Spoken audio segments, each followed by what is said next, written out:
Well, the Arkansas Learns Act cleared another hurdle and is on its way to becoming a law this evening. Yeah, the bill passed out of a House Education Committee today. It now heads to the full House. Our Ian Russell has been following this bill since before it was announced and has the latest. Ian. Yeah, Faith, really well. It took 2 days to get to this point, but the bill has officially cleared the next big step. In comparison, it only took 1 day for the bill to pass out of the Senate Education Committee. It took 2 days in the House because nearly 100 people signed up to speak on Senate Bill 294. That is, of course, the Arkansas Learns Act. That testimony lasted nearly 10 hours yesterday with questions, concerns, and support coming from legislators and the public alike. Today, though, was a much more subdued day since that testimony already happened.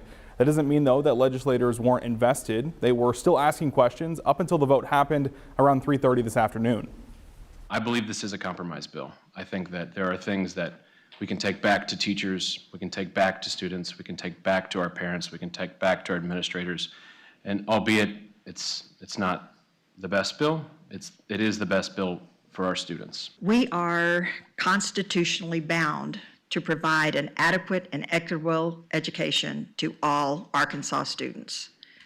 This bill sets us up for future lawsuits for failure to do that. And this is a bill that has huge impacts on education here in Arkansas. That's something we've seen and heard from legislators, families, and school districts both for and against this bill, guys.